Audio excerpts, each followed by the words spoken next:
Conventionally attractive people enthusiasts, I'm RidersDX, and today I have this special package that came directly from Outright Games, and we're going to take a look at it. Patrick Star game. Never heard of that before. Thank you to Outright Games. Without further ado, let's take a look and see what they got. This is real life. Well, I can't really do this on my lap. I feel like that'd be a bad idea. So pause, we are going to move to a solid surface that isn't my legs. All right, hotties, we've got the mayo, we've got the mayo containment device. So now all we need to do is get dirty.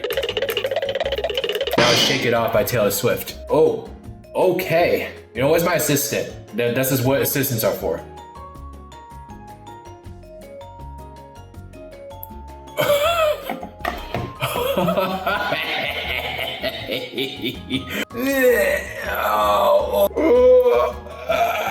This is a code for the Nintendo Switch version of the Patrick Star game. And here's the thing, I already have a code for this game. I've been playing it on the PC for the last couple of weeks. So you know what that means? I'm gonna give it to one of y'all. If you want a chance to win this code, then listen to my future self tell you how right now.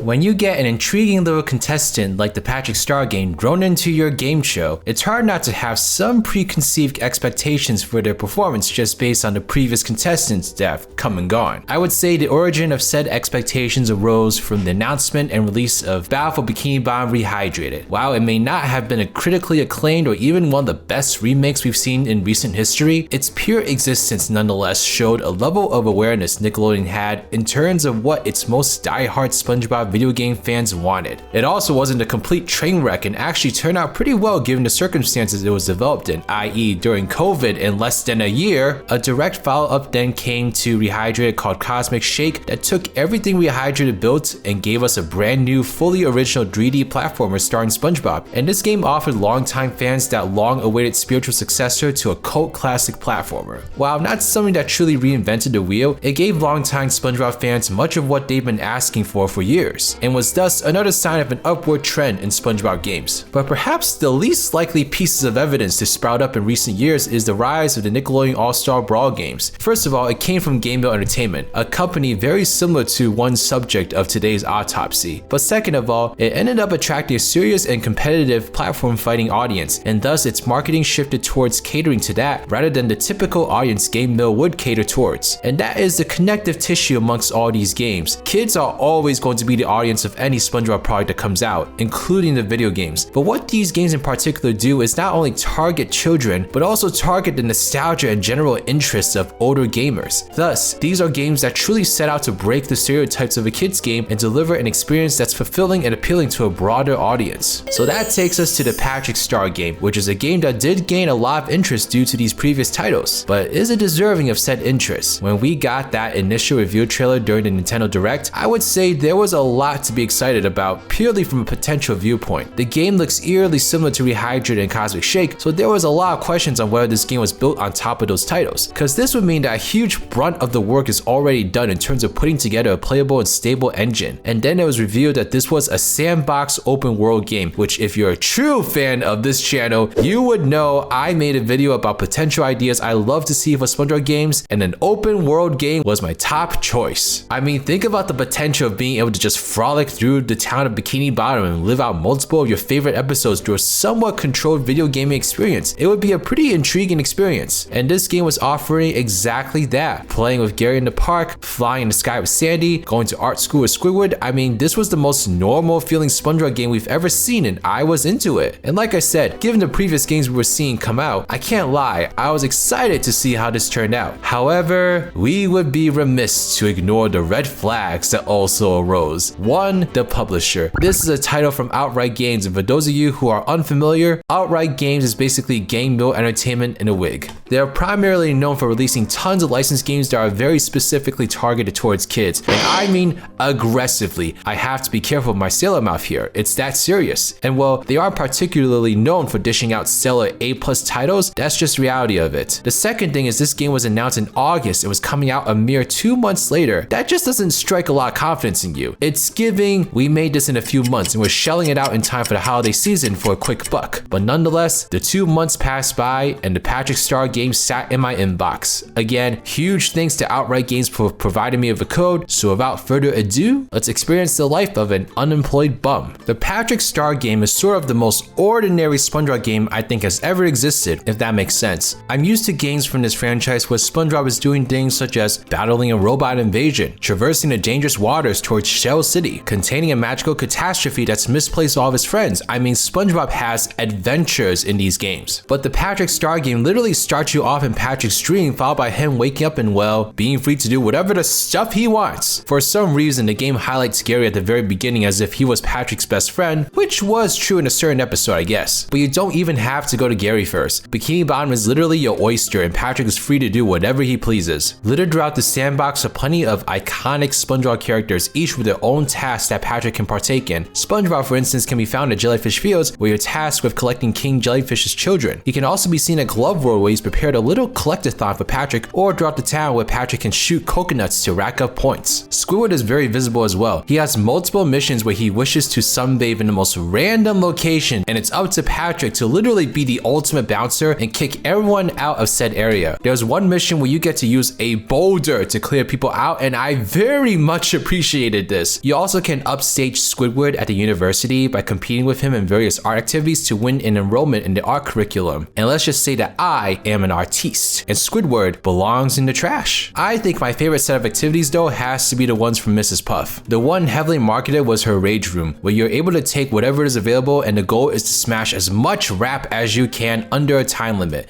And dare I say, we need a real life Mrs. Puff's Rage Room. I would get a lot of use out of it. The other one is what you would expect, which are races throughout Bikini Bottom. While the driving isn't anything particularly special, the pure physics mayhem of the Patrick game makes this the closest thing we've ever gotten to a Simpsons hit and run successor, and I'm sorry, I just had a ton of fun feeling nostalgic about that while running over all the pedestrians and doing crazy ticks to beat this unusually fast taxi driver. There's so much more I could talk about, and it does start to seem like there's a lot to do in this game, but that leads me to my next point. Despite there seemingly being a lot to do here, none of it really amounts to more than just a quick 5-minute minigame at most. And to be honest, a whole game of those really doesn't last that long. I ended up pretty much seeing everything the game had to offer within a couple hours, which is a dreadful length for a video game in this day and age, especially one that's being marked at $40 US. And I hate to say it, but it really irks me as a SpongeBob video game fan because, of course, a company feels like they can get away with charging this much money with such a short game since it's utilizing one of the most recognizable brands out there. It just leaves a very sour taste in me because I know this game is going to go down as yet another excuse for people to immediately write off these sorts of licensed games, when in reality, gems like Battle for Bikini Bottom and Cosmic Shake are sitting in these catalogs. With that being said, the Patrick Star game isn't even bad. I can see a lot of fun qualities about this game, but there's one particular thing I've been struggling to describe that I think I have finally figured out. This game is broken, but almost in a completely intentional way. The game is designed in a sense where it's very easy to find yourself in some crazy, wacky scenario where Patrick is just flying off the screen in God knows what direction. As someone who isn't particularly the sort of player that likes to break a game, prefers to just play the game the way it's intended, it certainly piqued my curiosity because in a very traditional frame of mind, this game would be universally bashed for being a broken mess. But the game seems to know it's a mess and embraces it full-heartedly. One thing I was surprised about at first, but after thinking about it, I actually don't find it shocking one bit, is that this game is already beginning to develop a speedrunning community. Shift is obviously well known for speedrunning the original Battle for Bikini Bottom, but after playing this game, the Patrick Star game is an infinitely easier and physically crazier game that really lends itself well to creating your own pathways and strats to beat the game the fastest time. So it really is no surprise to see him diving into this one. Listen, I'm not a speedrunner. This type of gameplay is simply something that is never going to appeal to me, and that's totally okay. I'm someone that appreciates the more straightforward campaigner games like Sonic's 3D titles or SpongeBob's Cosmic Shake. I like leisurely going through an experience designed from top to bottom by the developer and just getting on whatever train they decide to make and enjoying my ride. Things like speedrunning and a lot of the creative mayhem the Patrick Patrick Star game is encouraging really tickles that part of a person's brain that loves creativity and figuring out creative solutions to tackle common problems. I personally get my own creative fulfillment through making content such as this video, but that doesn't mean I'm going to discount what the Patrick Star game is doing here. It's clear to me this game is directly targeting kids, but more specifically, those kids spending hours and hours in games like Minecraft and Roblox, games that give you the space to experiment and do your own things rather than being tied to a fixed campaign that guides you from point A to point B. And so with that being said, I hope that speedrunning or some other weird thing picks up for this game, because the more I think about it, the more I realize this game is way more intelligently designed than anyone is going to give it credit for. It truly does come off as another cheap license cash-in, and to be honest, it probably is. But rather than put together some sort of slop and call it a day, the developers here were strategic with the kind of slop they were making, and it strangely works. Again, a $40 price tag is highway robbery in my opinion. I have no doubt in my mind a game like this is going to go on sale one day, so if you're able to,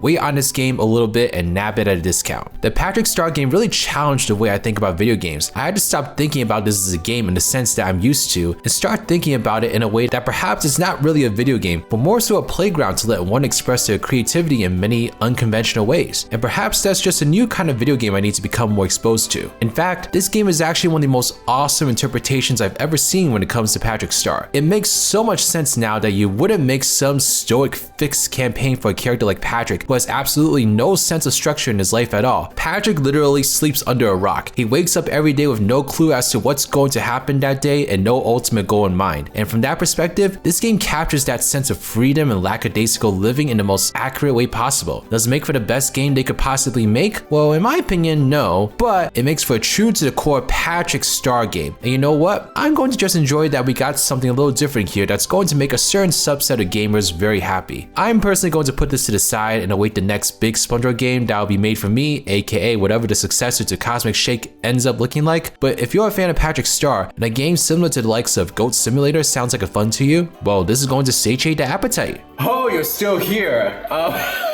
As you can see, I've not figured this out at all. It's been like 15 minutes. Thank you Outright Games for this